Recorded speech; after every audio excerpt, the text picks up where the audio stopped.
Video opens on a black screen. Soft, melancholic piano music begins to play underneath the narration. In the final moments, when the noise of the world fades and the inevitable arrives, what do we choose to say? What thoughts take precedence when we know the end is upon us? We often imagine panic, chaos, a desperate scramble against fate.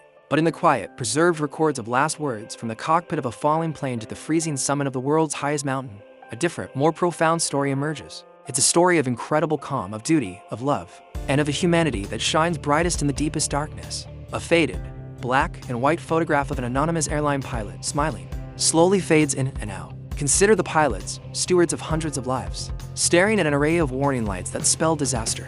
Their training prepares them for crisis, but nothing can truly prepare them for the certainty of a final descent. Yet, when you listen to the black box recordings, what you hear is not hysteria. You hear professionalism that borders on the sublime. In 2022, the crew of a cargo plane losing hydraulic pressure over the Pacific Ocean spent their last 20 minutes methodically working through checklists. Their voices, clipped but steady, are a testament to their dedication.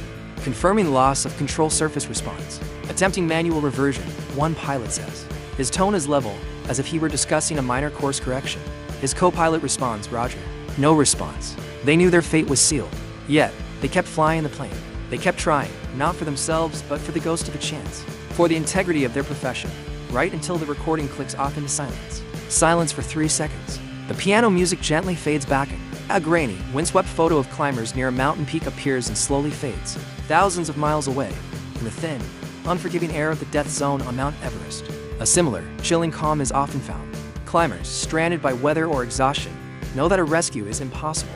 Their final communications, relayed by satellite phone, are not filled with rage or regret. Instead, they are filled with love. In 2024, a seasoned climber, his oxygen depleted, found a moment of shelter behind a rock formation. He called his family. The log from the base camp simply reads, he told his wife he was sorry he would make it home for their daughter's birthday. He told her she was the best part of his life. Another, a year prior, used his dwindling energy to call his parents. His last recorded words were, it's beautiful up here. I love you both. Don't be sad. In the face of their own mortality, on the hostile roof of the world, their last act was to offer comfort to those they were leaving behind. They turned their final moments into a final gift. White text appears on screen. It's beautiful up here. I love you both. The text fades slowly. Silence for 3 seconds. Piano resumes. A simple, unidentifiable photo of a flight attendant in uniform, looking away from the camera, fades in and out. This incredible professionalism is a recurring theme in the transcripts of aviation disasters. The black box, the silent witness, captures the essence of human character under the most extreme pressure imaginable. On September 11, 2001, the publicly released portions of cockpit and cabin crew recordings are haunting in their composure. Flight attendants calmly relayed information about the hijackers, describing their seat numbers and their weapons, providing crucial intelligence even as they understood the horrifying reality of their situation. In the final, chaotic moments aboard United 93, you hear a crew committed to their duty, voices steady, trying to protect their passengers and their aircraft until the very end. The final transmission from the Space Shuttle Columbia was not a scream. It was a response to mission control. Roger, a voice begins, before the communication is severed forever. It was an attempt to continue the dialogue, to solve the problem, to fly the mission, even as the vehicle was disintegrating around them. Silence for 3 seconds. The piano music returns, slightly more somber. A slightly blurred, old photograph of a smiling soldier in uniform fades in and then out. This instinct to serve, to protect others with one's final breath, transcends the cockpit and the mountain peak. It is the creed of the soldier and the firefighter. In the inferno of a burning building, firefighters have been recorded using their last seconds to radio the location of a trapped civilian or a collapsing floor, their final actional warning to save their comrades. Soldiers on the battlefield, mortally wounded, have used their last ounce of strength to pass on critical enemy positions, or to simply tell their unit, get out, go. It is a selflessness that is difficult to comprehend. To face oblivion and choose, in that fleeting moment, to think of someone else's safety. To make your final act an act of protection is perhaps the ultimate expression of courage. It is a quiet heroism, recorded not for commendation, but because it was simply who they were. Silence for 3 seconds. Piano music continues. A vintage, sepia-toned photograph of a woman writing a letter fades in and out. But not all last words are about duty. Many, perhaps most, are about love. When the Costa Concordia began to list and sing, passengers trapped in the dark sent final text messages. They weren't pleas for help, as they knew help might not arrive in time. They were declarations. I love you. Sent from a husband to his wife. Tell the kids I'm proud of them from a father. Don't worry about me. I'm okay. A daughter texted her mother. A final, selfless lie. These messages, blinking on screens miles away, were modern-day messages in a bottle cast into the digital ocean. They were a final, desperate reach across the void to touch the people who mattered most. Aboard the Titanic, as the great ship went down, survivors reported men calmly writing notes they hoped might be found. Their last thoughts not of the freezing water, but of the warm embrace of family they would never feel again. White text appears on screen. Tell the kids I'm proud of them. It fades slowly. Silence for 3 seconds. Piano music resumes. An old, grainy photograph of a group of miners, their faces smudged with coal dust, fades in and out. The nature of these final transmissions is shaped by the environment of the end.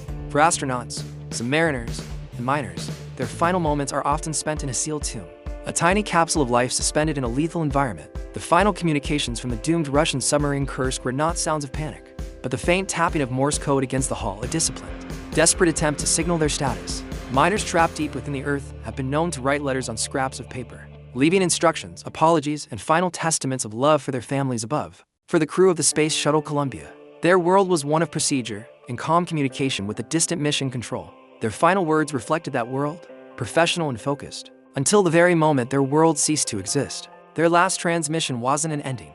It was an interruption. Silence for 3 seconds. The piano becomes very soft, almost ethereal. A photo of a diverse group of ordinary people, smiling at a gathering, fades in and out. What is most surprising, when we study these final accounts, is the overwhelming prevalence of calm.